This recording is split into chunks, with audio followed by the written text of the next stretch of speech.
Good afternoon बच्चों, मैं सोना करनाल क्लास सिक्स का जो लेसन पढ़ रहे हैं हम अंडरस्टैंडिंग डाइवर्सिटी, उसमें आज हमने पढ़ना है यूनिटी इन डाइवर्सिटी। ये है आपका पेज नंबर 11। तो बुक है आपकी सोशल एंड पॉलिटिकल लाइफ। तो इसमें लेसन नंबर 1 जो है आपका अंडरस्टैंड डाइवर्सिटी, उसी का है आगे यूनिटी इन डाइवर्सिटी की एकता में भी बल है। बेशक हम अलग अलग कल्चर के हैं, अलग रिलीजन के हैं, अलग कलर्स हैं, अलग कल्चर हैं, अलग लैंग्वेज हैं, लेकिन फिर भी हम एक हैं। ठीक है, यूनिटी इन डाइवर्सिटी मीन्स कि अलग होने के बावजूद भी हम लोग एक हैं। Divide diversity mean difference. India's diversity has always been recognised as a source of its strength. कि जो इंडियाज़ की डाइवर्सिटी है, डाइवर्सिटी मीन्स जो इसमें अलग अलग धर्मों के लोग रहते हैं, अलग रिलीजन के लोग रहते हैं, अलग लैंग्वेज के लोग रहते हैं, अलग कल्चर के लोग होने के बावजूद भी जो इंडिया है उसका क्या है, उनमें सोर्स ऑफ स्ट्रेंथ है, मीन उसमें एकता है। जो इसमें अलग अलग लोग रहते हैं ना, वही इसकी एक स्ट्रेंथ है, ताकत है। इंडिया की ताकत क्या है कि इसमें अलग अलग किस्म के लोग रहते हैं। When the British ruled India, women and men from different cultural, religious and regional backgrounds came together to oppose them. जब ब्रिटिश रूल हुआ था इंडिया में, तब क्या हुआ था, बहुत सारी औरतें और आदमी जो दूसरे जो अलग अलग कल्चर के थे, अलग रिलीजन के थे और अलग उनका रीजनल बैकग्राउंड्स था, अलग लैंग्वेज वगैरह थी उनकी, वो एक साथ बाहर आए और उन्होंने उनके साथ लड़ाई करी, उनके खिलाफ हो गए। India's freedom movement had thousands of people of different backgrounds in it. जो इंडिया की जो आज़ादी की जो मूवमेंट थी, लोगों ने जो आज़ादी की लड़ाई है, उसमें अलग अलग बैकग्राउंड्स के लोग थे। खाली ये नहीं कि हिंदू लोग ही लड़े थे, उसमें मुस्लिम, क्रिश्चियन, अलग अलग कल्चर के लोग, अलग अलग धर्मों के लोग और अलग लैंग्वेज के लोग जो थे, सब ने एक साथ आज़ादी की लड़ाई लड़ी। They work together to decide joint action. वो जो भी काम करते थे मिल के करते थे। They went to jail together. दोनों हर सारे लोग जो हैं एक साथ, अलग अलग लोग जो हैं वो एक साथ सारे जेल में गए। And they found different ways to oppose the British. और अलग अलग तरीके ढूंढने लगे कि किस तरह से हम ब्रिटिश को की बगावत हम कर सकते हैं। Interestingly the British thought they could divide Indians because they were so different. जो ब्रिटिशर्स थे ना, जो अंग्रेज सोचते थे इंडिया में तो अलग अलग टाइप के लोग रहते हैं, अलग अलग कल्चर के लोग रहते हैं, अलग अलग लैंग्वेज, अलग अलग धर्मों के लोग रहते हैं, क्यों ना हम उनको लड़ाएंगे आपस में, तो फिर उनके ऊपर हम हुकूमत करेंगे। लेकिन क्या हुआ, and they continue to rule them. उनके हम जो अलग अलग कल्चर के अलग अलग तरह के लोग रहते हैं, उनको हम आपस में लड़वा के हम उन पर हुकूमत करेंगे। But the people showed how they could be different and yet be united in their battle against the British. लेकिन लोगों ने कहा नहीं, बेशक हम अलग अलग कल्चर के लोग हैं, अलग रिलीजन के हैं, लेकिन हम क्या हैं, एक हैं, हम लोग एक हैं। और उन्होंने बैटल अगेंस्ट द ब्रिटिश और अंग्रेज़ों के खिलाफ जो है उन्होंने लड़ाई एक साथ मिलके लड़ी। तो एक पोइम है यहाँ पर, don't forget the days of blood O friend, in the midst of the happiness remember a shed a tear of us, the hunter has torn away every single flower, do plant a flower in the desert's garden, dear friend. Having fallen to bullets which slept in Jallianwala Bagh, do light a lamp on his lonely grave, oh friend. The blood of Hindus and Muslims flow together today. Do soak your robe in the river of blood, dear friend. Some rot in jails while others lie in their graves. Do shed a few tears for them, oh friend.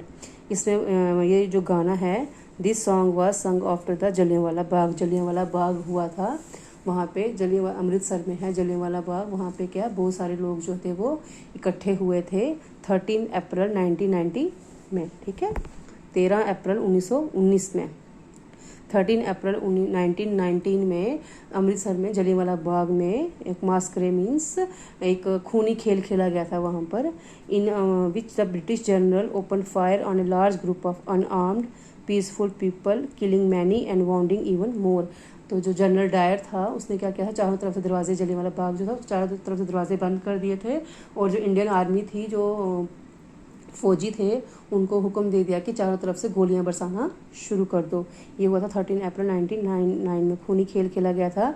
उसमें क्या हुआ था, बहुत सारे जो लोग थे, killing of many, बहुत सारे मर गए थे और बहुत सारे जख्मी हो गए थे। और जो लोग मरे उनके पास हथियार नहीं थे। मैनी मेन एंड वुमेन, जो बहुत सारे मर्द और औरतें मारी गई थी। हिंदू लोग भी बहुत मारे गए थे, सिख थे उसमें, और बहुत से मुस्लिम्स मारे गए थे, बहुत सारे अमीर लोग भी थे और गरीब लोग भी थे।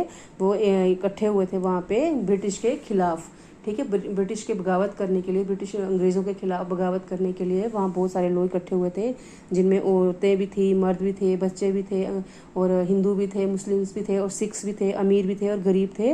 वो सब इकट्ठे हुए थे कि उन्होंने अंग्रेज़ों के खिलाफ बगावत करनी थी। लेकिन जनरल डायर को ये चीज़ पता चल गई। उसने क्या किया था, चारों तरफ से गोलियां बरसाई थी और बहुत सारे लोग जो थे मर गए थे। This song was compose and sung to honour the memory of those brave people.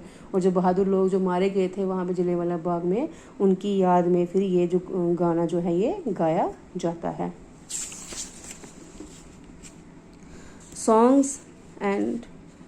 Songs and symbols that emerged during the freedom struggle serve as a constant reminder of our country's rich tradition of respect for diversity.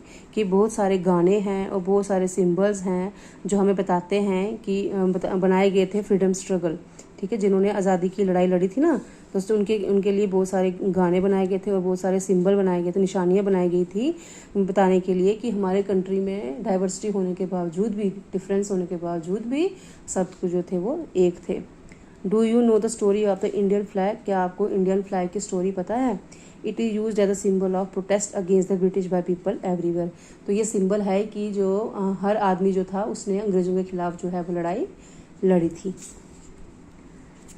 In his book the discovery of India, Jawaharlal Nehru says that Indian unity is not something imposed from the outside, but rather it was something deeper and within its fold. The widest tolerance of belief and custom was practiced and every variety acknowledged and even encouraged। Means कि उसकी book है, पंडित जवाहरलाल नेहरू जी ने एक book लिखी थी discovery of India. उसमें उन्होंने बताया था कि जो इंडिया की जो यूनिटी है, जो हमारी इंडिया की एकता है, वो क्या है, वो कहीं बाहर से नहीं आई है। It was something deeper and with in its fold, वो इंडिया के अंदर ही है, ठीक है, जो हमारी एक यूनिटी है वो हमारे अंदर ही है। द वाइडेस्ट टॉलरेंस मीन जो उनमें इंडिया में बर्दाश्त करने की ताकत है, जो उनके विश्वास हैं और जो इनका कल्चर कस्टम वगैरह हैं, वह practise and every variety acknowledge and even encourage. जो जितने अलग किस्म के लोग रहते हैं वो उनके अंदर ताकत है, उनके अंदर सोचने की ताकत है, उनके अंदर बर्दाश्त करने की ताकत है। उनके जो कल्चर है हमारे यूनिटी को, हमारे नेशन को और स्ट्रॉन्ग बनाते हैं। It was Nehru who coined the phrase unity in diversity to describe the country. वो नेहरू जी थे जिन्होंने ये फ्रेज बनाई थी कि यूनिटी इन डाइवर्सिटी मीन्स एकता में ही बल है, कि अगर हम सारे एक साथ मिलजुल के रहेंगे तो हमारा कोई कुछ भी बिगाड़ नहीं सकता है, ठीक है। तो इसी के साथ ही हमारा चैप्टर ये कंप्लीट हो गया। तो इस लेसन में हमने यही पढ़ा कि बेशक जो है इंडिया में बहुत सारे अलग अलग तरह के लोग रहते हैं, अलग अलग टाइप के लोग रहते हैं, अलग अलग कल्चर के लोग हैं, अलग रिलीजन के लोग हैं, अलग लैंग्वेज के लोग हैं, लेकिन जब मुश्किल आती है तो वो सारे साथ मिलके उसका सामना करते हैं। कि अगर हम साथ में रहेंगे तो कोई भी हमारा कुछ बिगाड़ नहीं सकता है। जब अंग्रेज़ों ने इंडिया पे हमला कर दिया तो सब ने मिलके उनका मुकाबला करा और अंग्रेज़ों को मजबूर कर दिया इंडिया से भागने के लिए। तो बच्चों आज हमारा ये चैप्टर कंप्लीट हुआ। कल मैं आपको इसके टेक्सचर क्वेश्चन करवाऊंगी, तो आप ये ध्यान से पढ़ लीजिएगा। Thank you.